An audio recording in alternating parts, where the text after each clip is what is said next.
to another segment of In Another Opinion, a public information program where our discussions are focused on the communities of color in the state of Rhode Island. I'm your host, Peter Wells. My guests today are State Representative Anastasia Williams of the 9th District in Providence and Sarah Reeves of Divine Braids and Beauty Supply. Welcome, both of you. Thank you. Today we're going to talk a little bit about this hair braiding issue that has got the General Assembly bouncing back and forth. Now, I know that, Anastasia, you've told me that there's a law that's been in the books for a lot of years, but all of a sudden there's a focus on it today. And that's what we're going to talk about, because hair braiding is something that culturally goes back hundreds of years in Africa and other countries, and it's never been an issue that required training by a more modern cosmetology school, which is what we're looking for today, or what the legislation is looking for today. And you're looking to be exempt hair braiders from that legislation. Yes, absolutely, Peter. The legislation has been in place for a number of years. However, it did not identify hair braiders as part of the original legislation. It just appears now that some individuals have seen the opportunity to capitalize on hair braiding. As you well are aware, that is an industry that is booming and has been booming for years, and it's a culture that spans back as far as slavery days. So it's just an opportunity by these cosmetology schools to take advantage of this culture in the wrong way. Yeah. Sarah, now you're from Liberia. Yes, I am. And let me ask you a question. Have you been braiding hair for a long time? Well, I actually started braiding hair at the age of 12. At the age of 12? 12 years old. Okay. My mother taught me how to braid hair because when I was growing up, I have 6 boys in my family, and I was the only girl. So growing up, she said, oh, you have to learn how to do hair because one day you're going to get a family. So I was like, oh, no, I don't want to. She said, no, you have to. So what she did, she made me a little stick doll and put a little, like a hair leg on it.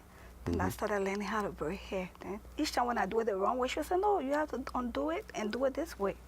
So from that time, that passion, I just have that love for braiding hair. And up to this time, I started learning how to braid hair. So in your beauty salon, are you're licensed and certified for this process anyway in the state of Rhode Island? Is that correct? Yes, sir. Did you go to a cosmetology school here? Yes, I did. I went to Empire Beauty School. Empire? On Broadway. For, like say, almost 2 years, I was there. When I entered Empire, the environment that I saw was a very good environment. By the end of the day, we came out with a lot of struggle to be able to stay in that process of learning how to do hair. They told me that when I entered Empire that I was going to learn how to braid hair, weave hair, but I never did. All I saw was learning how to do a lot of chemical, and I was one of the students on the floor teaching the other students how to braid hair. And at the end of the day, we braid a lot of hair, and we'll have nothing back. Anastasia, why do you think this is being politicized today? Well, we have, there are approximately 23 other states that have exempt hair braiders from cosmetology requirements. We are hoping that Rhode Island will be the 24th. It's because it's a total abuse. Here, it's a practice that many of us have learned from when we were children, and has no use of chemicals, no utensils. It's natural, just plain and simple, and we shouldn't be taxed on it. Now, for those of us who may not know the difference between braiding or weaves, or what is the difference? Well, my layman's term, one, if you're just doing the braiding, corn braiding or braiding the hair, your natural hair, that's one thing. If you're going to add weave to it. It's probably for the length or the style that you're trying to acquire, to achieve. But Sarah could add more to that. Yeah. I think the difference, just what she said, between braiding and we say extension, which is the same as The weave. extension, okay. All yeah. right. It's different because braiding is like doing your natural hair. You can braid your hair in so many ways. You don't have to add extensions. But to weave the hair, you have to add a little bit of weave into your hair. So if you want, like, probably to the back of you want to weigh it down, or you just want to get some nice fancy style, it got nothing to do with chemical. Okay. You don't have to do nothing with chemical. It's just the way of trying to be creative, the style that you want to do. You design it into your heart, and the person want to tell you, this is what I want for you to do. Braiding is all like an art. You have to be very creative when you are a braider, because you have so many designs, so many styles going to come in. But you don't have to do chemical. Chemical is not required in braiding, Okay. neither weaving. Last year we had, I brought some braiders into the General Assembly to demonstrate that it's natural. You don't have to use any type of chemicals or equipments and so forth. And to the surprise of the opponents, when we demonstrated and proved that it's natural, the next thing they came with this year was you people need to be trained on sanitation. You people need to be trained on knowing the difference between dandruff and lice. You people need to be able to identify what a ringworm looks like. And it was, you people. Yes. But there's a difference with regards to, I said to train us to identify what lice and dandruff looks like. One moves and the other one doesn't. Realistically, it's not an issue at all, but they had to have something to try to downplay the fact that we had proven and realistically won our case. Now, I guess, is there, well, Sarah, since you went to the school for the training, was there classes on the difference between lice and any other kind of head disease? Well, when I was in Empire, we did couples of training on the different kind of diseases that you know as a beautician. One was like, but it have nothing to do with braiding, but those who are doing chemical. So you have to know what they spoke about alopecia. All right, which is common, everybody know what alopecia is. But even if you have your own little girl growing at home, when they have dandruff, you already know as a mother. When they have lice, you already know. We were only there to, if we see these things as beauticians, we don't care, we refer them to the physician to go over. It was not our business. But they were only showing up because at the time we were in a school learning about chemical. All right, when it comes to braiding, they did not teach us anything about that. And they don't even know how to braid. How would they teach us things that they don't know? Well, this is what I was referring to when I was talking about the fact that braiding has been done in Africa. You're from Liberia, Yes. from Africa for years, and I Yes. imagine there's different designs from different tribes Exactly. to designate different affiliation.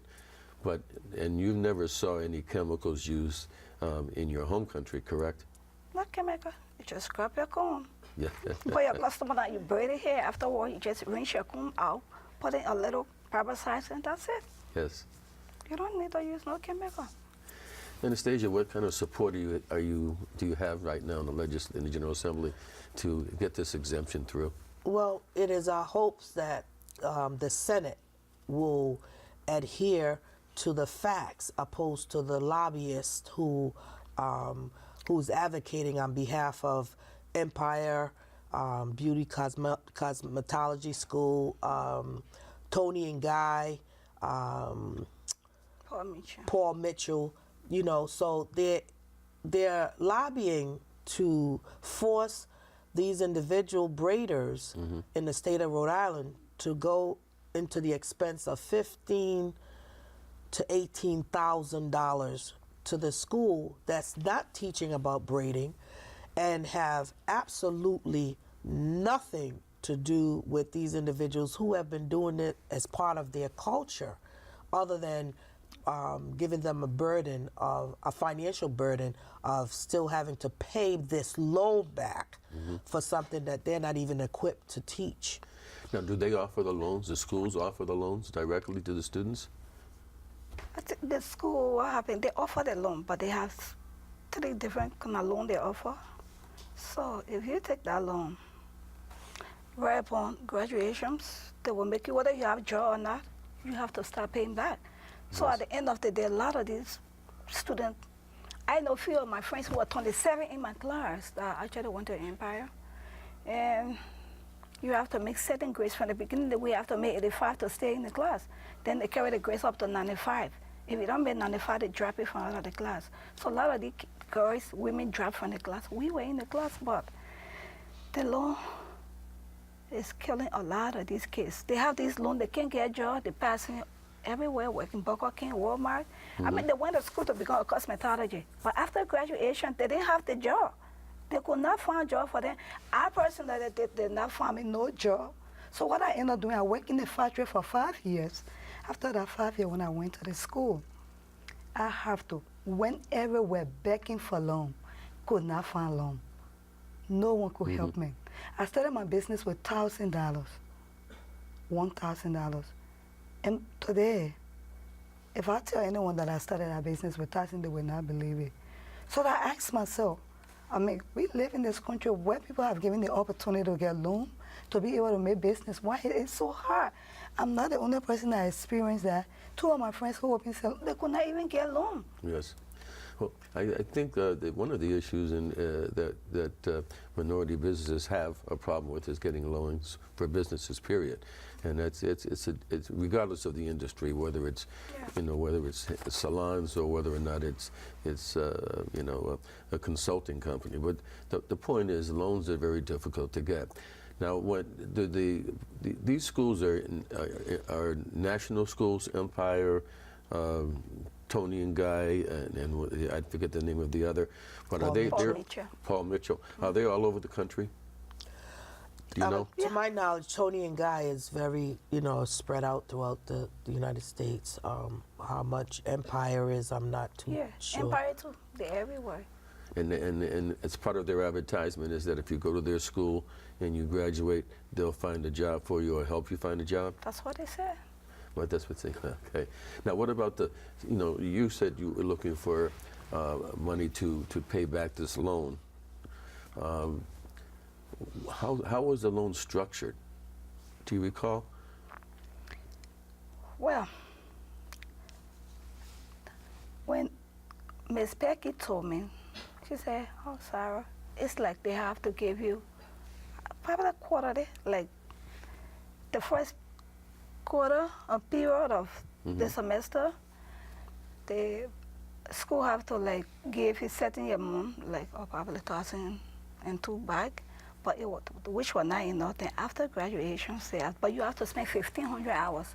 If you don't spend that 1,500 hours, sometimes the loan, you cannot get all the loan that you have to pay from your own pocket. And the 1,500 hours is to do what?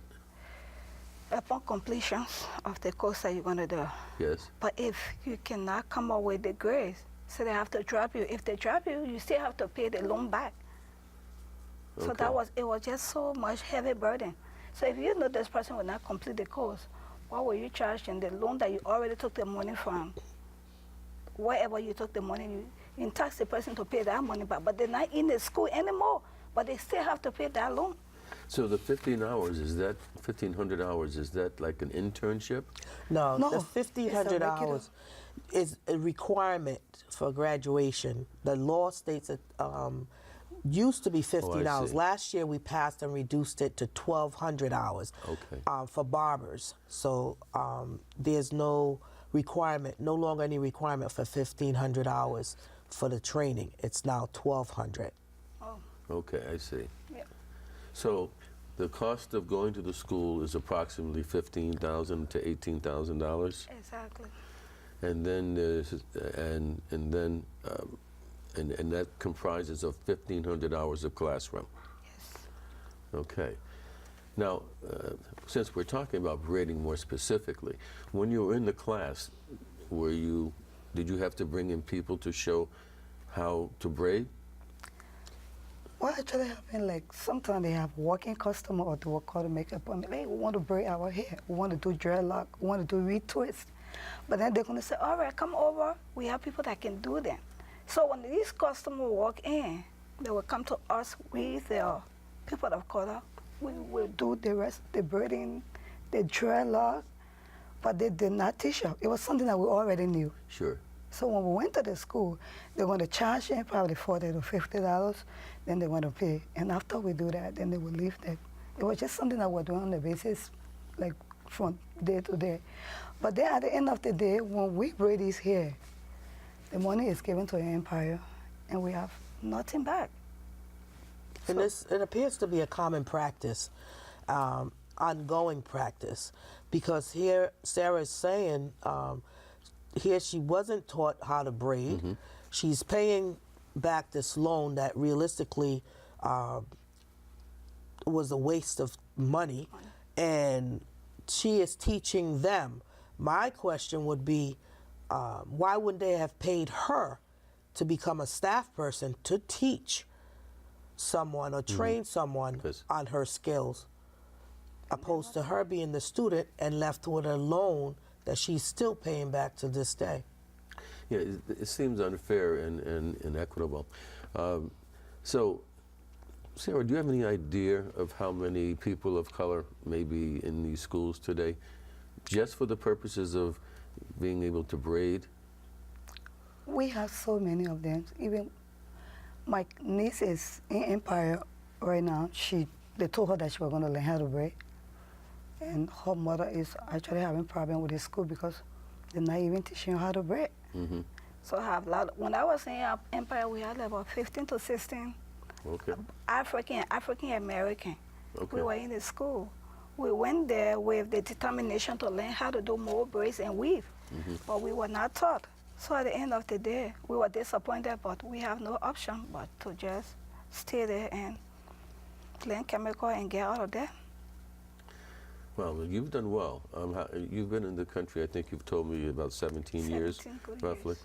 So you came to this country with the skill already in hand. Yes. And so all you basically have done is paid a school to certify the fact that you know how to braid, yet they didn't teach you braiding because they didn't have anyone there to teach you. Exactly. It sounds ridiculous. Of course, there's a lot of legislation that comes out of General Assembly that may not fit the crime, so to speak. But as you say, this legislation has been in the books for some 20-some-odd years. But all of a sudden now, they're using the business of health to enforce this piece of legislation. So let me go back to Sarah and ask, did they teach you about health? Well, yes, they did. Because being a cosmetologist, you have to know mostly how to deal with it. Almost like being in nursing school, we did a lot about the human body. Mm-hmm. Because being a beautician, you have to know a lot of things about. It's almost like a health class. We learn a lot about sanitation. We learn a lot about if you having to have a customer, if you see something that might be a disease or something on the score, Yes. as a cosmetologist, you're going to know. Yes. Okay. Yeah, so that one, which so there I is do. some benefit to Exactly. the health piece. Yeah. Okay. So what is the state is requiring this situation, this licensing? Do we have a cost on what it, beyond the educational piece, is there a cost for the actual license to the state? I'm not sure about a license, but probably some minimal price Let me would ask be. Sarah, did you have to pay for a license at this state house or something? Well, my business, I usually have to, every 2 years, Uh-huh. I have to renew my license. That's what I do in my business. I have to like pay $175 every year to renew. Well, let's say you didn't have a business and you were hair braiding out of your home. Would you still have to pay for this license? I don't think so. You don't think so? If you are really home, I mean at home, I won't think that I would like, because if I don't have people coming to me at home. I went to school to be a very professional person. Yes. So I will learn how to do on a professional level. But when it comes to braiding, it Yes. got nothing to do with that. So I don't think when you're braiding here at home, you should be able to pay for lessons, right? Right. I don't think so. Well, I guess what I'm thinking is this, that, and correct me if I'm wrong, but I have cousins who braided their sister's hair Yeah. in their home. Yeah. They weren't doing the general public. They were just doing hair in their house. Yeah. Would this requirement, would this piece of legislation or this law require people in their homes to be licensed? Well, at this particular moment, there are a lot of people who braid hair from their home, in their homes, at a price. You know, they charge, Yes. depending on the style, the length, and all that is a factor.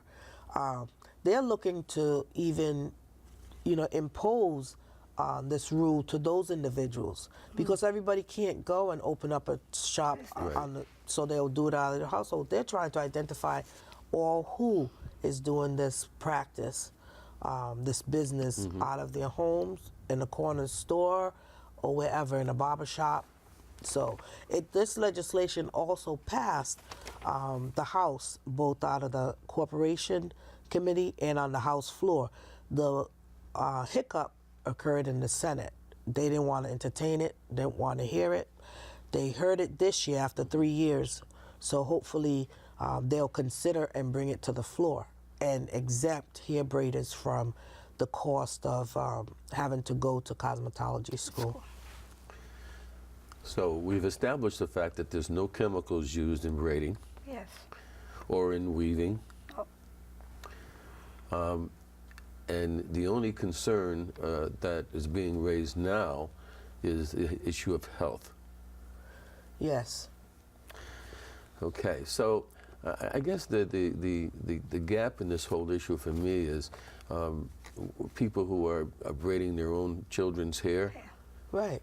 It would suggest that they would be breaking the law if they didn't go to cosmetology school and have a license and a certificate to braid their daughter's hair. Right. Yeah. It's getting worse and worse each day because there are other factors that are being brought to the forefront. One, like you just said, you're braiding your daughter's hair. You're certainly going to be very careful. You're going to be, use the best practices as far as cleanliness, sanitation, come on. Yes. I think what Representative just said, what I'm looking at probably, this is not something that, I think they're afraid of competition, that's what I'm looking at. But we are not in competitions with those who are doing chemical. Because I know a lot of people who in their very home, they do a lot of chemical, but they don't go after them. So if you got to bury your own daughter, why would they be coming after you? And when you say competition, is that with the schools or with other salons? I think that I'm looking at the school, what they are afraid of, because they know hair braiding is a big business. So they are afraid that we that are braiding here, we just want to braid here to be able to sustain, to take care of our family. But they think we're making more money, and we are not. Yeah. So they are afraid that if we don't go to this school to take loan that we're not supposed to take, then their school won't make money. Because the one that I went to, Empire on Broadway, they closed it down. Because a lot of students were not going. Because if I went to that school, I did not learn what I'm supposed to learn, I'm not going to recommend anyone to go to that school. Because I have to be honest. Listen, if you go over there, this is what you're going to learn, and this is what you will not learn. So these are some of the factors. That's why more people of color decided not to go to this school. Because we were told different things, and when we get in the school, we saw different thing there. Understood. Anastasia, could you? We're gonna run out of time soon, but I wanted to get some thoughts from you on you know, your efforts in this exemption. Well, realistically, it's just educating all of these individuals, the opponents, that this has been a part of our culture Yes. from back thousands of years, and it's going to continue. As far as sanitation, that was taught to us. It continues to be passed down, and the styles are every day they're changing, and it's not going to end. Several of the opponents stated that our practice is going to ruin their businesses. The majority of their businesses do not even cater to natural hair customers. If I went into one of their salons, they could not do my hair. They could not do Sarah's hair. So we are not competition to any of them. We are a growing business, and unfortunately, we are being mandated or forced to comply with their regulation, which has absolutely nothing to do with our culture and braiding of the hair. And they just don't get it. Or they do get it, and they're just ignoring the fact that that this is really just another way of generating revenues for a school.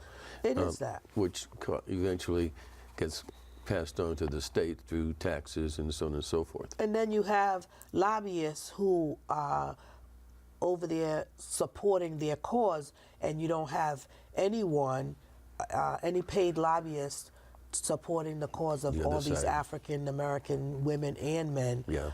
with the natural hair braiding, unfortunately. Sarah Reeves, I commend you for you know, speaking forward and taking the position you have to help yourself and other people who are in the same position that you are in trying to deal with legislation, state law, same time make a living for yourself and provide for your family, especially doing something that you were taught when you were 12 years old. Yes. It sounds ludicrous. It is ludicrous. Thank you, But sir. I wish you the best in your endeavors, and obviously State Representative Williams, I hope you're successful in getting this exemption, because it only makes sense that hair braiding, which has nothing to do with chemicals or anything of that nature, it's just an art form with hair. Yes, I hope it'll be successful on behalf of all the hair braiders here in the state of Rhode Island, that we will exempt each and every one of them. Well, good luck to both of you, and again, thank you for coming on the show. We've run out of time, but I want to thank today's guests, State Representative Williams and Sarah Reeves, and you, the viewers, for tuning in to another segment of In Another Opinion. A special thanks to PBS for making this program possible. I'm your host, Peter Wells. Follow us on Facebook and Twitter at inanotheropinion@gmail.com, and have a great day.